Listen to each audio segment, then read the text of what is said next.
Social engineering is when people are manipulated to do something or give information that is meant to be kept confidential. Although it is typically seen as lying to people to get information, being skilled in deception, or knowing how to get stuff for free, hence the name free pizza, free coffee, how to pick up chicks, etc. Social engineering affects many aspects of our lives. However, when defining social and engineering in a more literal sense, social engineering can be seen as the science of getting humans to take action somehow. With a more broad definition, it can be seen that social engineering is used when teachers try to get their students to do their homework, when lawyers, doctors, and psychologists get information from patients or clients, or when YouTubers ask you to hit that subscribe button for them. It is used in any human interaction, from dating to law enforcement. A doctor may use social engineering to help you quit smoking. This is white hat human hacking because it's for the benefit of the patient. A con man may pose as a girl on a dating app to extract nudes from a naive simp in order to blackmail them into giving them their money. Although the motivation of the social engineer is different, the tactics are the same. An objection you may have is something like, well, I don't manipulate people, I'm a decent person, why should I bother learning about social engineering? You very well may have the best of intentions. However, shockingly, not everyone does. So it would behoove anyone to learn about social engineering to protect themselves. For instance, most people have the same password on all their accounts. And even worse, a lot of the time it's basic information that's posted to their social media, or info that could be given with a few fake calls. An example of social engineering that I'm sure you've heard of, or some variation of it, is the Nigerian prince scam. You receive an email saying that you've been chosen. Yes, you, of all the billions of people with internet access on Earth, are chosen to receive a large fortune. And all you have to do is send a couple grand. Once the money is wired to them, they will send you a check and you can keep the difference. However, when the check is received, it's a fraud. The victim can face charges and fines. This scam is effective because, well, who wouldn't want 100 grand to just fly out of their ass? Another example involves none other than His Holiness the Dalai Lama. The Dalai Lama was hacked by Chinese hackers who pretended to be fellow Tibetans in emails sent to his staff. The staff downloaded software set in the emails, and all their info was compromised. I'm sure that His Holiness was pretty pissed off. Just goes to show, only click on links from people that you trust. Pat Nagy gives an example of giving a company security protocol. They felt that their company had a culture where everyone was family, so it wasn't necessary. However, one day they fired an employee. It seemed amicable enough. However, before he left, he asked if he could go to his desk to gather a few things. He handed over his key to the security guard and left. It seemed like nothing had happened. However, it was discovered that when he was at his desk, he deleted 11 servers of data. In order to recover the data, they had to start over from backups that were 2 months old. You don't have to be a genius hacker or spy to use social engineering. Skills such as recognition of body language, facial expressions, and building rapport can make you not only more effective at communicating, but more aware of other people's emotions as well. Protecting yourself and those around you will not only make you more valuable, but more aware of the world. No information should be overlooked. Even the slightest detail can be used for social engineering. To gather information, we must ask ourselves the following questions. How can you gather information? What sources exist for social engineers to gather information? What can you glean from this information to profile your targets? How can you locate, store, and catalog all this information for the easiest level of use? Social media makes personal information more easily accessible and therefore damaging information more accessible. Social engineering incorporates a variety of skill sets. One of them is sales. The right word choice can get someone to refer to friends, family, or even coworkers. Harvesting this information gives the salesman a warm lead. A warm lead is what gives the salesman an in as opposed to straight cold calling. He might say something like, quote, "I was at so-and-so's house down the corner and she bought our premium. After reviewing the benefits, she said you might benefit from from the same coverage. Do you have a minute for me to show you what so-and-so purchased? This will then allow them to be more susceptible to a sale by using certain words to build trust and familiarity. Social engineering requires you to think like a social engineer. Overhearing a conversation, posts on a forum, or someone's trash may just seem random and have no significance. However, one man's trash is another man's treasure, as the saying goes. Hadnagi gives an example of getting a rental car, and there was trash in the trunk. To his friend, it was just trash to be thrown out. But inside the Taco Bell wrappers, he found a check for a few $1,000s. Not torn up or shredded into tiny pieces, but 4 pieces that could be easily fit into a whole check, with all of his information on it. Thankfully, the author discovering the check is not a criminal, or the owner would be in some deep shit. What we normally would dismiss as meaningless information can lead to a breach. Personal info posted on websites or social media are a treasure trove for hackers because they provide endless detail of their lives. Family, houses, work, etc. Perhaps a disgruntled employee has a blog that shows their disdain of the company they work at and could potentially be used for the social engineer's ends. Observation is also a means for social engineering, though not used as much as you'd think. This can tell you if the target's employees use keys, cards, or whatever they use to enter the building. External cameras, air conditioning, power supplies, which can provide inside access. A covert camera can be used to analyze the information about your target.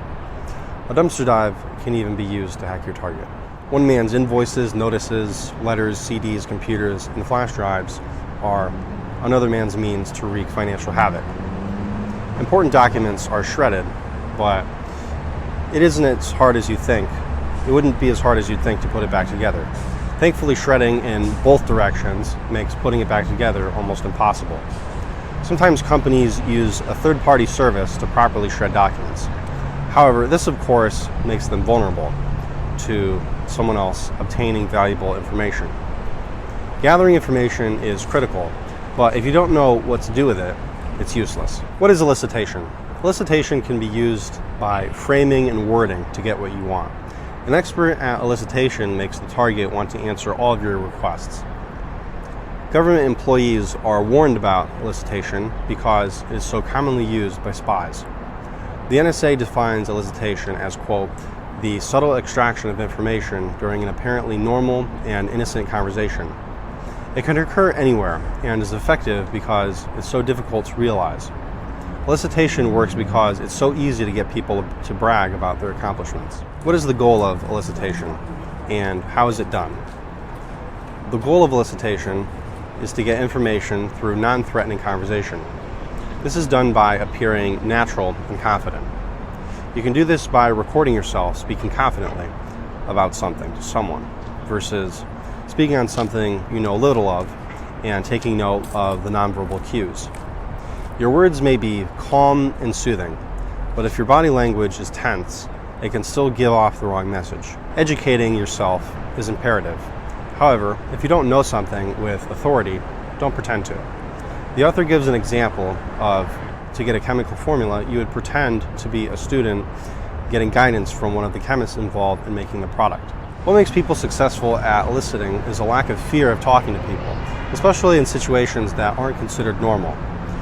Caring for people, enjoying listening to them, offering advice when you actually have a solution, and having a non-judgmental ear for people to talk about their problems. Appealing to someone's ego can be beneficial when used with subtlety.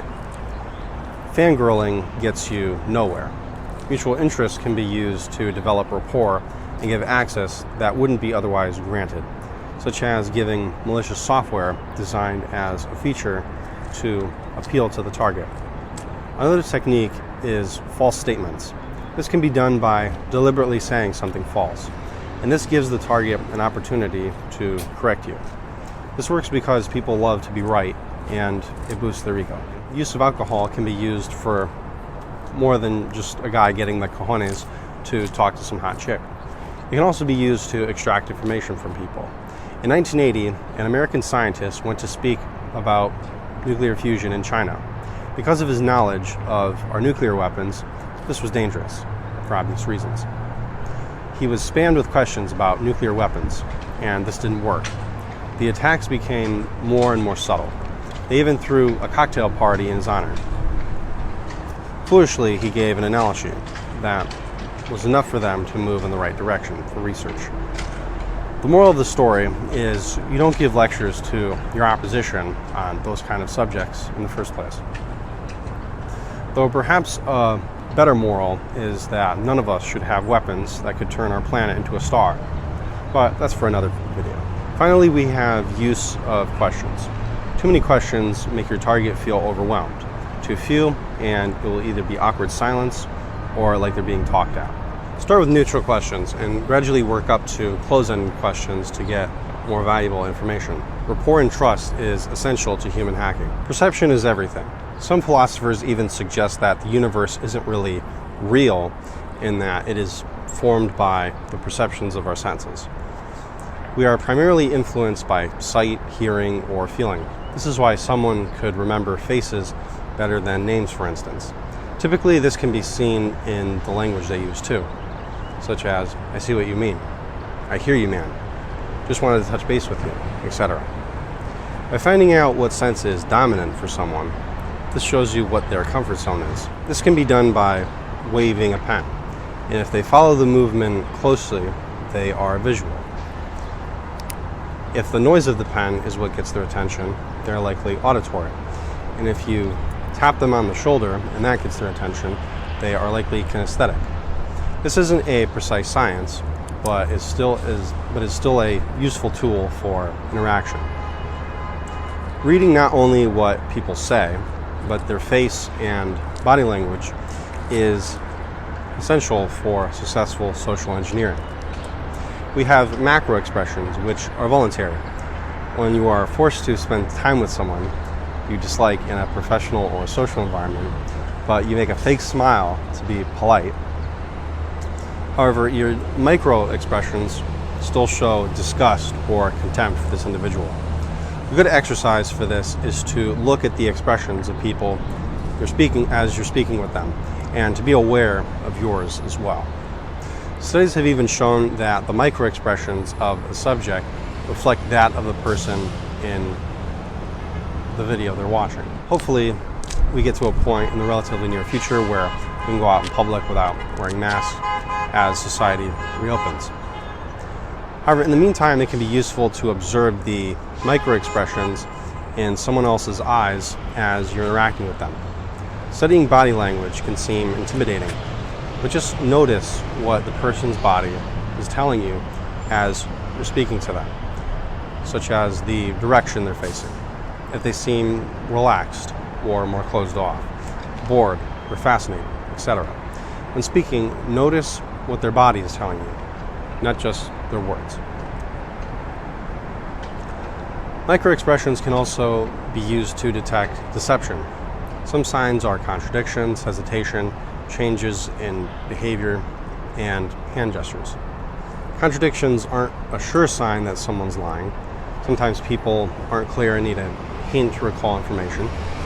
However, contradictions may be a sign that you need to dig deeper. Watching in combination with microexpressions may be even more revealing. If someone hesitates when the answer should have been quick, it's likely that they use that time to fabricate an answer. Some of us speak faster than others, so if someone speaks slower, it doesn't necessarily mean that they're lying, but a pause after a certain pace, in addition to microexpressions, can give an indication of whether or not someone is telling the truth. Hand gestures can be used to create a picture by showing the size or speed of something. The amount of time someone is touching their face should also be taken note of. Some experts believe that there is a connection between touching the face and fabricating a story. Another principle in social engineering is NLP, which recognizes language patterns to influence someone.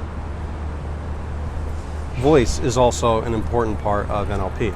For instance, most of us use an upswing on our voice at the end of a question. Have you ever noticed someone who totally speaks like this at the end of every sentence? It's like a question mark. Notice the difference between Notice the difference between shall we begin and shall we begin? The second one is more like a command than a question, even though the words are exactly the same. Some examples. Do you remember how clean your room was last Christmas? Emphasis was placed on clean your room, injecting the idea to clean your room, bucko, and it's also associated with Christmas, which is pleasant. Quote, the higher my company goes in consulting, the more nice people like you we encounter. The ear hears hire my company as well as nice people like you. NLP can place people in a certain frame of mind, but don't expect to turn people into zombies obeying your every command. A combination of word choice and vocal tone are powerful means of influence. The words we say are only 7% of our communication. The rest is vocal tone and body language. To be effective at social engineering also requires rapport. This can be done by having a genuine interest in your target. The first step in building rapport is to dress the part. Your appearance should somewhat resemble the target. Another crucial component is being a good listener. Keep the conversation away from yourself. Talking about yourself excessively kills rapport. Instead, let your target talk about themselves until they grow tired of it. When the target is talking about their lives, you are in a position to read valuable info from them. Being knowledgeable can be helpful as well. You don't have to know everything about everything, but knowing a few things about a few subjects, particularly the interests of your target, is definitely worthwhile. Vocal tone, body language, and mirroring can be used to build rapport. We like people who are similar to us, so it can behoove you as a social engineer to mirror their actions to build rapport. It doesn't have to be exact. Your stance could be similar to theirs. You could take a sip of a drink while they're eating a meal. You could even test rapport by making a movement like scratching your head or rubbing an ear. And if they do something similar in the next minute, you've likely built rapport. Influence is the art of getting someone else to do what you want them to do. The most effective influence is to get someone to do what you want because they want to. Social engineers with both good and bad intentions use persuasion to achieve their ends. Clear goals, building rapport, awareness of your surroundings, flexibility, and self-awareness are crucial components of influence. You should be clear about what you want from the interaction. Let's say that your dream vision is to have an animation studio with posters everywhere of all your favorite icons to inspire your staff to create the greatest animated series in the whole universe. Well, having a vision in itself is not enough. You need to have little steps along the way, like creating smaller, well-executed productions along the way. The same applies for persuasion. Maybe someone you know has an unhealthy habit, like gaming all day and never does anything productive. The end goal could be to make them quit, but smaller goals along the way would be more effective persuasion, like getting them to go out and talk to some girls or something. Being aware of yourself and surroundings will tell you if you're making the right moves or not. NLP experts recommend reducing the inner mental chatter and to instead look outward. If you're constantly in your head, you can miss what's going on. Being observant is a skill set that can be developed through mindfulness or meditation practice. It takes time and awareness, but it certainly pays off. Emotions govern our every action. Awareness of our own emotions and motivations help us become more effective as social engineers. Our own preferences and grudges could get in the way when trying to influence someone. The awareness of our own limiting beliefs and tendencies can help us to not shoot ourselves in the foot. Flexibility, as counterintuitive as this may sound, is essential to influence. Persuading someone can only go so far if you're not flexible. When things don't go as you expect them to, you need to adapt in order to achieve your ultimate goal. Reciprocity, scarcity, authority, consistency, liking, and social proof and framing are common tactics of influence. The law of reciprocity states that if you give something, then somebody else feels obligated to give you something in return. This is why companies often use free samples for their products, because they're betting that it will create enough future customers for it to be profitable in doing so. When something is scarce, it appears to be more valuable. An example of scarcity as a marketing tactic is when they say limited time only with a countdown in real time. People are more likely to follow someone they think is in a position of authority. This could be social, organizational, or legal. Let's say we have two YouTubers. One posts 3 times a year, and the other posts 3 times a month. Which one do you think is going to have more engagement? This is why we see ads for Coke or McDonald's everywhere, for instance. These are huge companies raking in a fortune every year, and everyone and their grandma knows these brands. However, they still employ consistency with advertising in order to be seen. People like people who like them. This should go without saying. We can't be persuaded by someone that we think has contempt for us. A genuine interest in people helps build trust. If you're interested in people, they will be interested in you. Humans are social creatures, even the more introverted among us. We are constantly looking at what others are doing to see if we are doing the right thing for our survival. A classic example is celebrities endorsing products. An example in dating is if someone is attractive to other people, you are more likely to be attracted to them. Pseudo-social proof, or astroturfing, as it is called, is the illusion of social proof, when in reality it's fake. Examples of this are buying bots, so it appears that so-and-so has thousands and thousands of followers on social media, but in reality they are only followed by their friends from high school. Oligarchs hiring people to act as protesters for a social movement is a great example of astroturfing. The grassroots are fake. Lastly, we have framing. Framing is positioning certain information that will affect the decisions someone makes. For instance, a bailout of Wall Street is not received by the public as favorably as an economic stimulus.